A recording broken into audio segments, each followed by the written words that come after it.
Patnubay at gabay ng magulang ay kailangan sa mga batang manonood. Pasok, Tribo Bulan! Kahapon sa Survivor Philippines. Kunin ang inyong mga sulo at sindihan ito. Bahagi ito ng ritual na gagawin natin tuwing Tribal Council.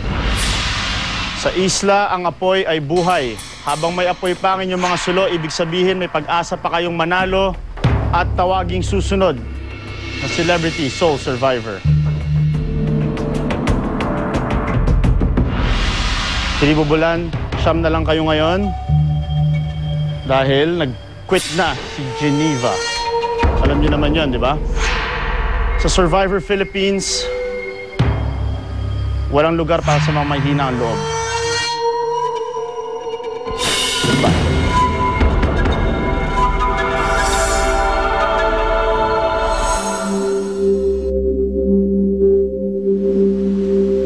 So, isang fire dito, isang fire doon. Oo, kasi kung mamaya biglang umulan or something, at least may...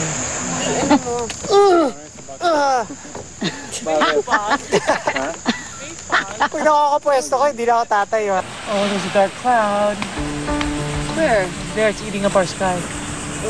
Look at it, comes all the way from the left. Look at the left. It's super dark. Oh, we need the fire burning on the other side. Kasi yun yung may shelter, di ba? Ayun na, may ambon yata. Diba? Doon sa ano. Yeah, it's raining, guys!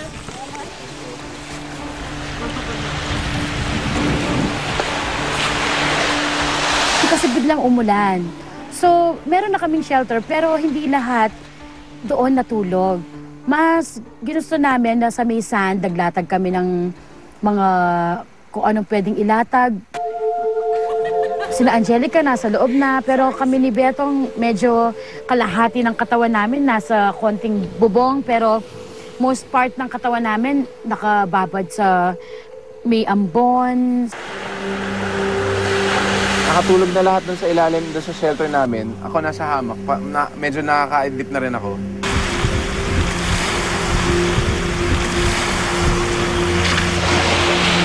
Si Art, hindi pala siya nakakatulog. Parang may napansin siyang papalapit sa kanya. Tayo na pupunta kay Arthur. Wala ko ilaw. Ito to. Dito guys, dito guys. O, punta dito.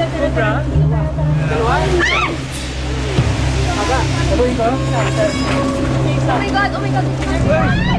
May sumigaw, ahas, ahas. Bam! Tayo ako, anong nangyari? Tapos narinig ko na lang. Malayo. Dalawa yung ahas, asan yung ahas? And then batuhin mo, may sumigaw na gano'n. Malayo. Ay, grabe. Yung alam mo yung lahat ng siguro tunog talaga, karipas talagang takbo ko saan, hindi mo lang ako saan pupunta. Tara. Punta dyan. Ayan, baga to, baga. Pasok ka. Ano ba yan? Isabel, hindi ka ba naala? Let's go, guys. Palayo doon. Ang bola yung bola, saan? Diyan, nakita ko. May mga please. Cobra to. Ito yung bola! Nung binato ni Arthur yung snake, as in attack mode talaga siya. Kung hindi na tinamaan yung buntot, siguro nakagat si Angelica or si Jackie. Kasi yung bato lang yung pumigil dun sa dun sa kagat eh. Yan lang, haba. Ano? Dito siya. Ilaw. Oh, haba. Sobrang haba. Hindi, it's okay. Hindi, kasi naano din siya sa baga. Napaapak siya dun sa ano eh. Ha? Sa may ano. Akala niya ahas. Hindi, dahil papunta siya, napakan niya yung ano. Okay lang ako, naggiliran ako kung baga, kaya takot lang talaga ako sa aso. Kanina, di ba? Ready to bounce eh. Ready to bounce? Oh, nakaganon. Cobra? Parang cobra. Talagang lagi sa akin sinasabi ni Isabel na takot siya sa uod at ahas. Nung nakita niya yung ahas nung gabi at nag-freak out talaga siya. Pala hindi ka makatulog. It was a sign. You know if you don't catch him, he's gonna come back Umikot there. ako sa pwesto niya eh. Pinaka-worst 4 days of my life. Like, grabe ito experience na to. Parang hindi ko rin maisip sa sarili ko na, wow, napapagdaanan ko pala lahat ng to.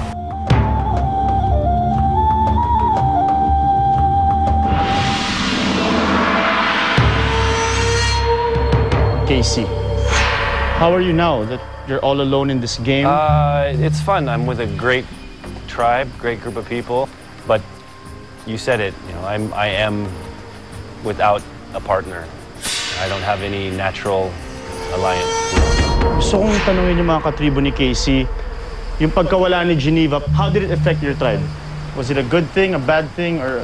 Para sa akin, kung ang isang tao ay emotionally unprepared para sa larong ito, siguro mas mabuti na hindi namin siya makasama para hindi maapektuhan ang the rest of the castaways dito sa Bulan Tribe. Saan si Jen? Busy.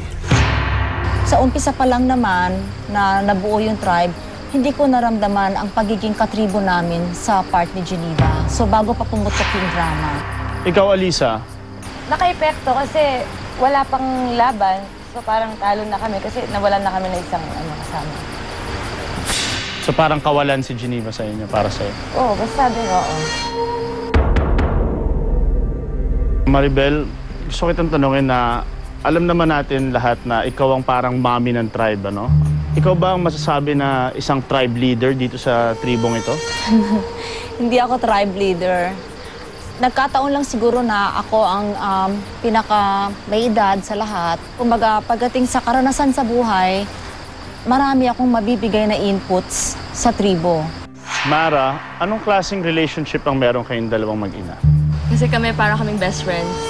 Tapos parang na-realize yun ng mga iba na parang nung habang andito kami sa Survivor, ako yung parang naging nanay niya. Diba? Kasi parang ako yung nag-tame sa kanya.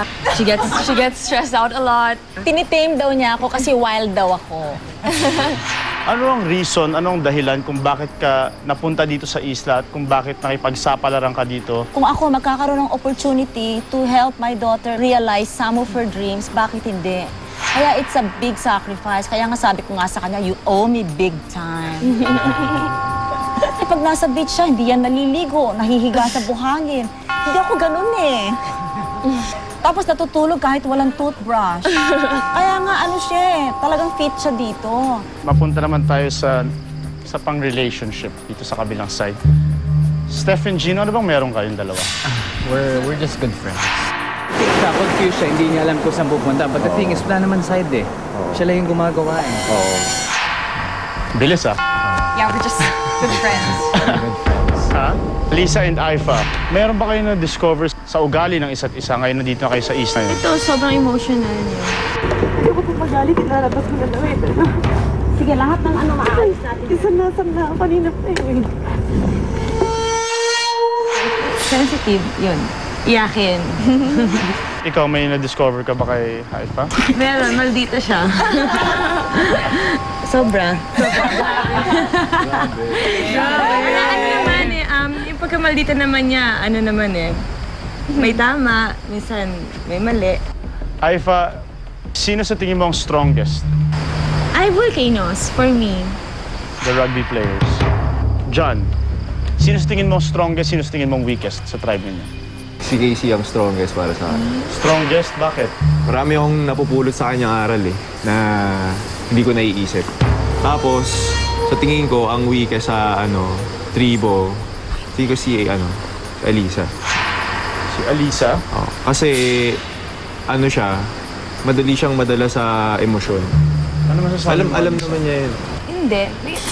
Tama din siya kasi konting may masabi lang sa akin. Sobrang, ewan ko, parang gusto ko mag-quit. Kaya kayo nandito ngayon sa Tribal Council dahil natalo kayo sa Immunity Challenge. Do you feel na si Maribel ang nagpatalo ng challenge na yun? Ay, hindi naman siguro. Hindi lang talaga kami relax. And may konting chance na dahil doon, kaya agad nabuo nung kalaban yung castles.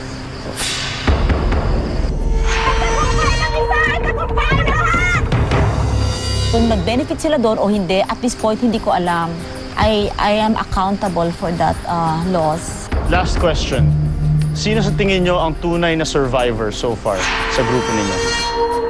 Sa nakita kong galing na pinakita ni Casey, masasabi kong sa level na yon, tunay siyang survivor. Pero sa pagkakakilala ko kay Gino, ang dami niyang inner strength, mga pinaguhugutang mga supreme forces na hindi nakikita sa panglabas. So, Casey, para sa'yo, sino ang tunay na survivor so far? I would have to say Maribel. ako ang Yes! survivor. Binubola mo lang yata ako. Yeah, you came out here, right? You didn't even want to. You came out here for your daughter. And for me to experience, I said this to you already, to experience watching you with your daughter and your relationship in Survivor, in the hardest game of all games in all of the world. And you had such a good spirit the whole time. You didn't care. You're out saying whatever you wanted to say. Ask and you shall receive. After spending yesterday and today with her, I was like, I really have a deeper respect for her, and I would say that she is the survivor here. Okay. Bulan, nasisense ko na parang alam nyo na yung pangalan na isusulat ninyo sa inyong boto. Oras na rin para mag-isip-isip kayo dahil hindi isa kundi dalawang pangalan ang isusulat ninyo sa papel. Isang castaway pair ang mag-vote out ngayong gabi. Ulitin ko, isang castaway pair ang mag-vote out ngayong gabi. You have to write 2 names sa papel. Ngayon kung si Casey ang iboboto ninyo, isang pangalan lang. Obviously, wala na si Geneva. Pero dalawang pangalan ang isusulat nyo.